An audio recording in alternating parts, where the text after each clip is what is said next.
Welcome everybody to another edition of the Industry Transition podcast slash Zoomcast. We got it all going on here today. You're only going to see one of our faces. My beautiful face is not on there because I have a little bit of an issue with a thing on my face. So we're going to just leave that there. Leave it a mystery for everybody. But you're all going to have to look at Frank today. That's going to be the fun for it. Frank is the CEO downside.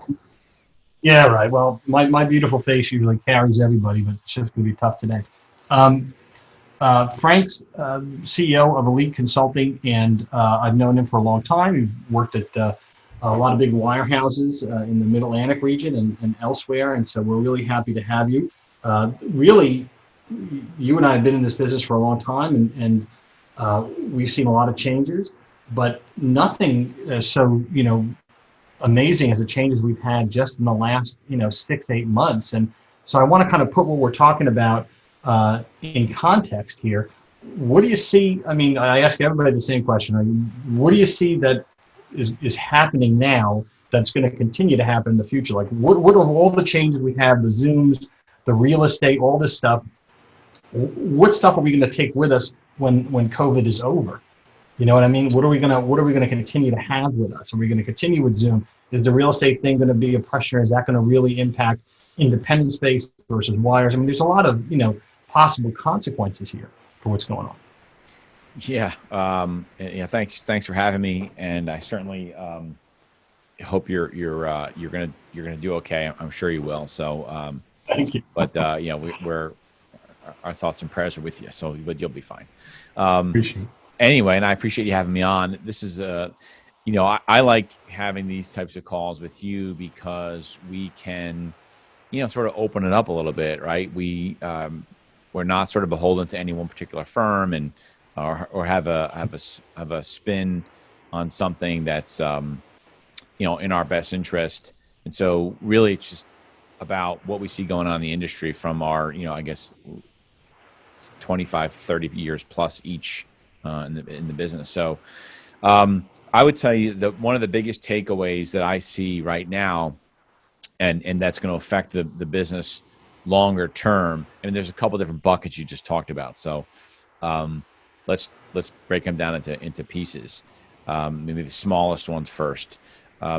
With regards to real estate, I think that retail firms are having to take a serious look at the space that they occupy, the total real estate footprint that they have around the country, how much space do they need for an individual producer in the office, and I'll give you the perfect example of my experience with this so far.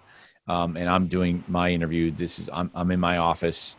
I have a couple thousand square feet of office space and a bunch of people that work here, and my lease is coming due in February. And I'm out doing the research and looking at space to, I'll probably end up staying here, but the reality is you need to do that due diligence. And one of the spaces I'm looking for, I'm actually leaving my space. So we're gonna keep our space in New York, and we're gonna get rid of our space in Virginia because we've been working well remotely. So that's another example. But also, Frank, the guys that I talked to, the CEOs of firms, there are a lot of them that were looking at 80,000 square feet on Park Avenue. Now they're taking 40. Where they were in Westchester, they had 75,000. Now they're down to 30. So there are changes, and you and I know you run a branch P&L. The rent's a big expense. Well, one of the offices that I'm happening to look at, which is where I was going with this, was it's a former Raymond James office. So they're not there anymore. They moved. But when I went into the space, I was like, why do you need all of this space? I mean, the offices are massive. The hallways are massive. The foyer is, and I'm thinking to myself, this is the biggest problem that these firms are dealing with, is that they've taken down all the space. And now the advisors, which sort of leads into the next thing, now these advisors are realizing like, wow, I don't need to have this huge office because I sort of like working from home. And wow, my clients are okay with me working from home. And maybe I don't have as many clients that come into my office as I thought I did. And so maybe the big office thing was, and this will be maybe a little bit tough for some guys to hear, but it is what it is. Maybe the big office was an ego thing, right? They needed a big office for their ego. Well, now you're saying you're hitting on something that's an issue on the independent side too, Frank, because it's what's these ego barns. When people first, you remember when, 10 years ago, 8 years ago, this was all starting. And when I started my firms too, was you felt like you needed to have a big office just to show you weren't a fly by night organization. You know what I mean? And I don't think that's necessary going forward today. So I think that even in the independent space, there's going to be a lot of downsizing to let's have one nice, room to meet clients if they want to come in, and then we'll have, maybe a receptionist, but everyone else, we can be on a sales desk. What do we don't need it. Well, look, they need a sales desk, or they just need a smaller office for them, right? But like you're saying, and then a shared conference area. That's the more efficient way to go. And I think that firms are starting to look at that. And when I talk to independent and advisors, or advisors coming from the wires, and they want to go independent, which is an issue that's coming up, which if we'll just we'll talk about that in a second, but try to explain to them, look, you're paying for the square footage of your space. You need to be very careful about it. It's not somebody else paying for it anymore. It's coming out of your bottom line. So you really have to look at, do you need your own office? And then within your office, a table with 4 chairs and a couch and this and that, plus 2 more chairs in front of your desk? Or do you just need a general office where someone can sit and have a decent conversation? And then if you have a client meeting, go in the, go to a conference room area where there's a nice area. It's more efficient use of space. And look, that's just a conversation that I think that we're having. Everybody's having that. Firms are going to have to figure out how to unwind their space just like you are. You can't do it mid-lease, or they're going to take write-offs. It just depends on how they're going to do it. But if you're a retail advisor and listening to this, you need to understand that your firm is looking at the space, your space, and trying to figure out what they do with it. Then they consolidate branches, all that. You're worried about your 60%. What's it going to? You know what I mean? That's look, the whole part of what we had talked about too is not only what are we going to take away from this, what are we going to leave? I think the Zoom call stuff is here to stay. It'll probably moderate to some degree because we're all animals, social animals in this business. We love the handshakes. We're successful as advisors or as business guys because we like to be in front of people, right? So yeah. The men and women in this business are usually very gregarious and they like being in front. Go ahead. No, but what I was going to say though is I think that the Zoom call, and we're using Zoom as a general technology term, right? Yeah, right. Everybody uses a different piece of technology, and I think that will evolve as well. But I think that if you're an advisor, you need to figure out how to incorporate this technology into increasing your service level, because a lot of clients, maybe they didn't want to come see you all the time, but just to hop on a 10-minute Zoom call with a client, just to say hello, they're sitting in their kitchen, you're in your house, you're in your kitchen. I think that really bridges a bond and creates a stronger bond between the advisor and their clients. And if you're an advisor and you think, oh, I'm either too old, or I don't know technology, or my clients are too old and they're not going to use technology, you couldn't be more wrong. Clearly you must have read the article I wrote about how a 3-year-old is going to change our business, which is, these 70 and 80-year-old grandparents, they're agnostic in terms of technology. They use kind of what works for them. They're not taking Instagram pictures of their food and sending it out, right?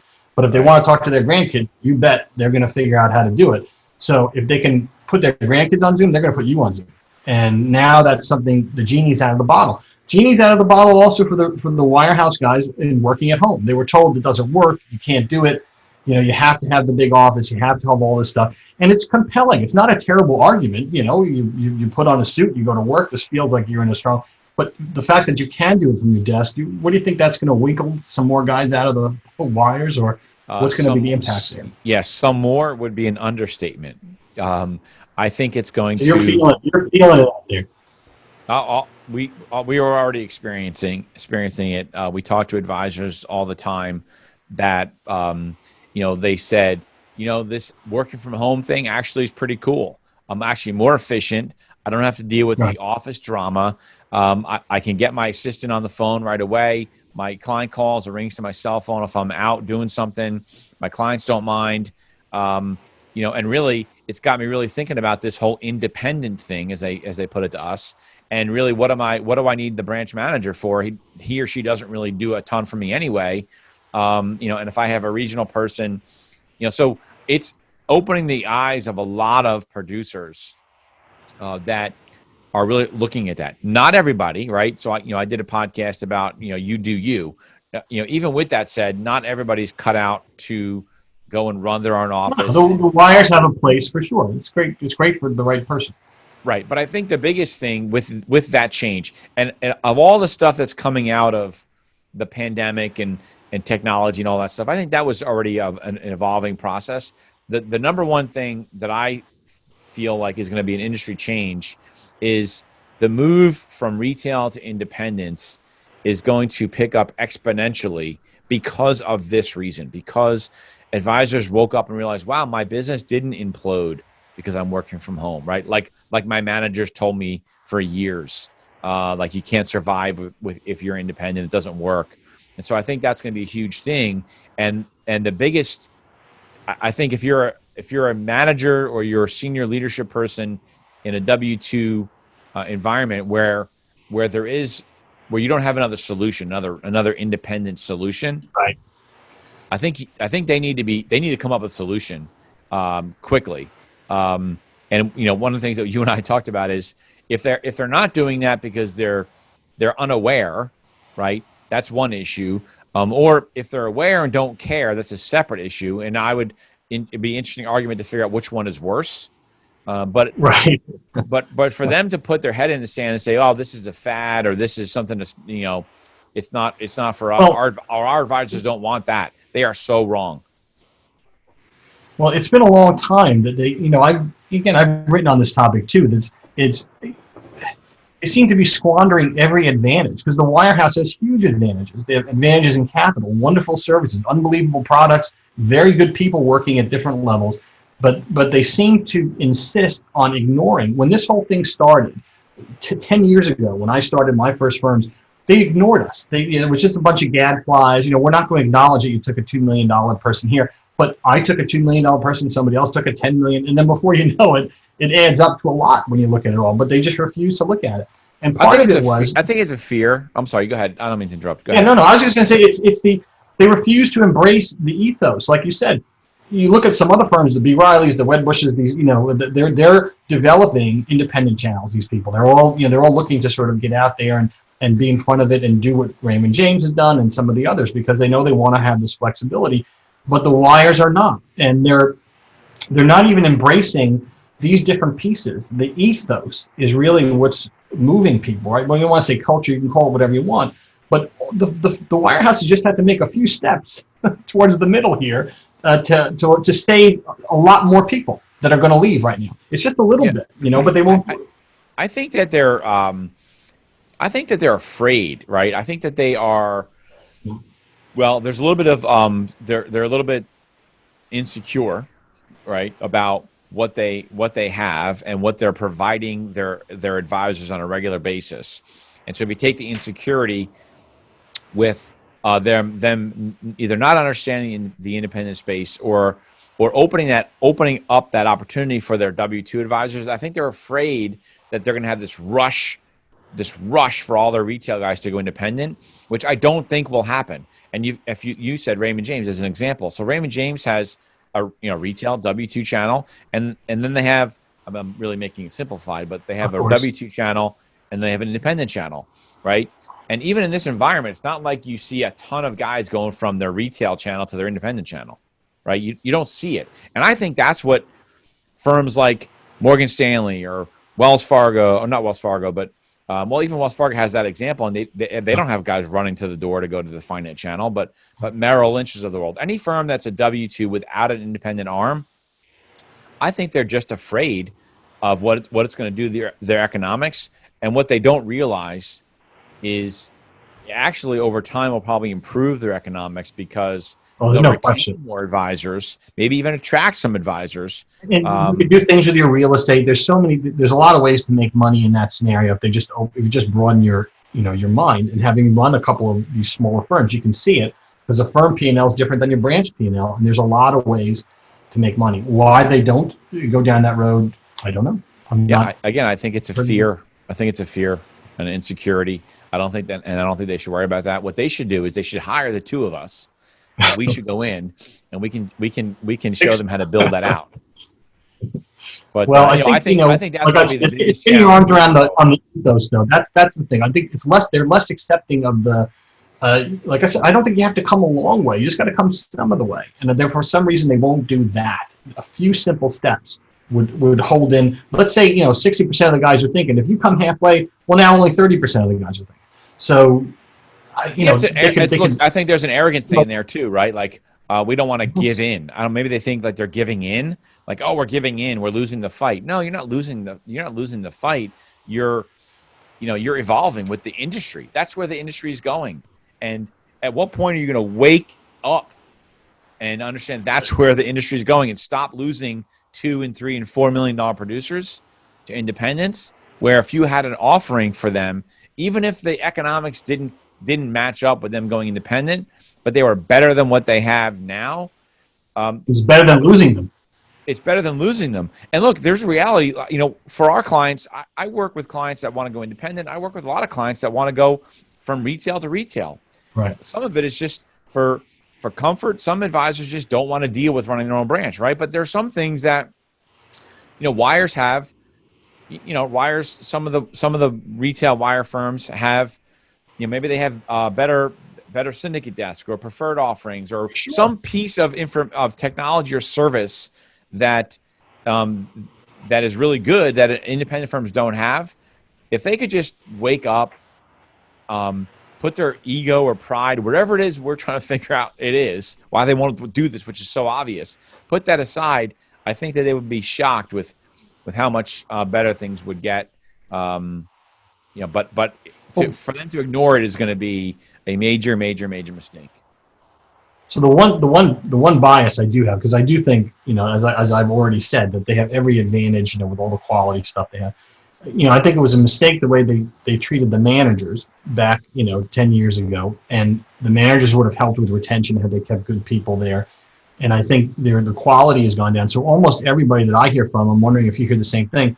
There's no, I love my manager. My manager helps me. My manager's helped me with my business planning. He's helped me grow my book. You just don't hear that anymore. And when I was a manager recruiting, I used to love it when an advisor would say, my manager's great, he leaves me alone. Because I'll be like, I manage the largest producer in the United States and I don't leave him alone. We always talk about his business and how to help improve it. So you don't see that anymore. And that's another thing the wires used to have that was an advantage. Yeah, it's interesting that that's a great point. I've never really thought about that because it hasn't ever come up, right? So when we were recruiting, you always had So when I was in Red Bank, we had a gentleman in that marketplace at Merrill Lynch, Chris Dupuy, who now runs, he's the COO at Rockefeller. And we used to try to recruit against him. And I would hear routinely, Chris is a great guy. He does everything I need for him. As long as he's here, I'm not leaving. Right.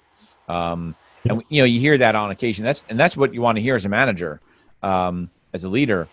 Nowadays, it's not even a factor. I can't remember the last time someone actually said that to us about their manager. It doesn't even come up anymore. Right. And that's to your point. I think these firms have stripped away the ability for branch managers to have a positive effect on their advisors. And so it's diminishing their value. And again, it's pushing them more towards, well, then what do I need that person for? Like, he's a great guy. I love going out to lunch with him and playing golf on occasion. Right. But that's why I'm actually dressed down today. I'm gonna go play some golf this afternoon. But I think that's a shame because you and I both know a lot of great managers, a lot of friends of ours that are managers, and what they can do today is really not really what they were able to do before. And again, it's another one of those things that just not holding the advisors to the firm anymore and giving them no reason to stay. It's I always call it the prisoner exchange. You got a bunch of people who are signed up on deals and they go from one place to another once the deals, come up, and it's not the way it's a mercenary army. It's not the way to run a business. I don't know, that genie's out of the bottle. I don't know how you get that back. Well, the way I think they get it back, and this is me being really paranoid, and I'm not just picking on wires, all firms in this position, do they go to a European model, which is the horror of every, advisor who's sat around building a book? All these sunset agreements seem to sort of put everybody in basically a European system at the end of the day. And you wonder if that's not the end game, and that's what these big banks may be holding out for, because when a European firm comes and looks at an American firm, like, what the hell are you paying these people for? These men and women make too much money. Yeah, I think that affects. Look, I know that's talked about with a lot of firms, maybe Merrill and UBS, right? Though, I just don't know. Like, I don't know whether it's going to go to that model or not. I can tell you that it's going to get bloody for the first firm that does that. They're going to get crushed with advisors leaving the firm. Yeah, but you've seen some of these heavy-handed things where they, come out and change their. Here's your new agreement. You sign this, and it's got a garden leave. It's got this in it. It's got that in it, or else you got to leave. But you can't leave because you can't leave your book in 2 seconds. I mean, they do heavy-handed stuff, and I think these sunset agreements, when they bring these smaller producers in to run a larger producer's book, they pay them less. That producer didn't bring the clients in. I'm not necessarily feeling that a junior guy who didn't bring these clients has a tons of rights to that book, for instance. But those people, they're not getting paid, what they were before. And what's the incentive of the firm to pay them, what they were paying the senior guy, the senior person? Nothing. There's no incentive. And then you end up with basically a bunch of people making $300,000 running a $7 billion book. Yeah, look, I think that's very, very long game for that, for the firms that do that. I don't really see that model working all that well. And I guess I liken it to the more things change, the more they stay the same. And I'll use Morgan and UBS as examples. When they got out of protocol, it was it was going to change the way everything happens in the industry. That lasted for a nanosecond. And once they started continuing to lose advisors, it slowed down for a little while. You know that, right? But it started once it started picking back up again, where advisors were leaving. They were still having success moving their clients. Did it take another 30 days or 45 days over the norm? Yeah, to do it the right way. But they still left. They still took the majority of their clients. But what it stopped was the inflow of advisors coming on board to those firms. And so, sure enough, quietly, both of those firms are recruiting. You've seen some big. You've posted them on your site. Some, sure, yeah. UBS hiring some big Goldman teams and different things like that. And so they are quietly, and maybe not quietly anymore, sort of back in the game. Yeah, they're still not in protocol, but I think that protocol is sort of a non-event at this point. And no, Frank, we lived without protocol for 50 years. So right. There's a system there. I think, there was also been some judgments that are sort of, pro-advisor in that protocol space, and I think typically what you see is somebody who's done something egregiously stupid that gets TR. Yeah, well, I talk to clients. Maybe other right. They say, oh my God, did you see Morgan got this judgment or whatever? And I'll just say 9.5 times out of 10, but it's really 10 out of 10 times. The advisor did something stupid. Right. Yeah. Or kind of deserves it because they did something stupid. Well, no, my opinion is the advisor deserved it. He did something stupid. Like, look, it's an easy process. Just follow the rules, right? Every attorney, every advisor we move, and every advisor that moves out of a protocol firm should talk to an attorney, right? And you make sure that happens. We make sure it happens all the time. But most of the firms that they go to will also have an attorney that gives them some advice. And inevitably, the advisor thinks, I can get around this one, or I don't have to do that, and they get caught. And that's where these issues come up. But if you take advisors that leave firms, UBS and Morgan Stanley, because they're non-protocol, and they follow the rules, they do it the right way, and there's plenty of ways to leave a firm like that and still be able to, I'll say not solicit your clients, but for you to be successful in your transition. Let's put it that way. All right. You just got to follow the rules, but it's gotten to a point now where the courts are ruling in favor of the advisor when that person moves, and now maybe. And by the way, especially in protocol, the judges are seeing that there's a something about this protocol thing. You can't deprive somebody with the markets like that. I mean, it's very interesting. The protocol is really becoming an advisor's friend in that situation. Totally. Now, what might happen let's call it 7, 8, 9 years from now, where an advisor moved to a firm that was not in protocol, right? So they moved there where they weren't in protocol, and now they want to leave that firm, and the firm's still not in protocol. It will be interesting to see how they treat that move, right? Because what's happening today is advisors that are leaving a firm like UBS, they're leaving now, but when they joined the firm 7, 8 years ago, 9 years ago, and UBS was in protocol, the courts are basically saying you can't have it both ways, right? You can't bring them in under protocol and then prevent them from leaving, right? So that's part of the rulings today. So it'll be interesting to see what happens in a few years when advisors go to UBS while they were out of protocol. But also, what it comes down to is you can't control where a client can and cannot do business. It's just also, it's just, it doesn't seem right to me. On the one hand, a firm is out there actively recruiting. On the other hand, they're trying to keep their guys from leaving for the same thing. It just is it's a double dealing kind of thing. That's why I think it's a non-event anymore. It's a non-event anymore. I mean, they might as well just say, "Hey, we're back in protocol," right? Because that's really what's happening. But it's a non-event. Well, everyone needs assets. Everyone needs advisors. I think that firms that are going to get away that got away from it realized, shit. The only way to bring in real assets, AUM, is to go out and recruit guys. Because my best producers in the office still can only grow by 3 or 4% of net new assets every year, right? Maybe you got a guy that's killing it and he's growing at 5% net new assets. It also brings me back to the superstar manager who used to be able to grow his branch internally with juniors and everything else and local recruits. Hey, we're at this 20 or so magic minutes, which I like to keep it to that because I want to have if people want to listen to it whenever we commute again, right? That's what this is going to be. But is there anything I didn't ask you want to talk about? We'll obviously have plenty to talk about if we do this again. But is there anything you wanted to mention today that I didn't cover?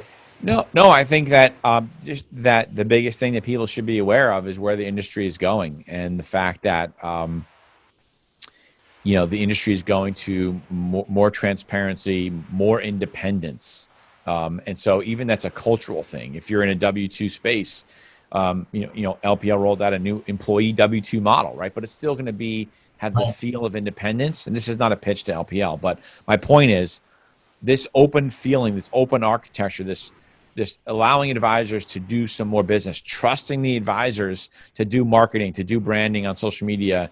W-2 firms have to get with the times, because I agree. I agree, and that's kind of what I was trying to say, but not as well. That this ethos, they need to take a few steps to the middle, and they really help themselves if they do. So let's hope it gets there because it makes the industry a better place when that happens. So. Totally. Great talking to you, Frank. Appreciate you being here today, and we'll do this again. Yeah, no, I appreciate it. I hope everything goes well today and you feel better. So look forward to our next call. Thanks, brother. Take care.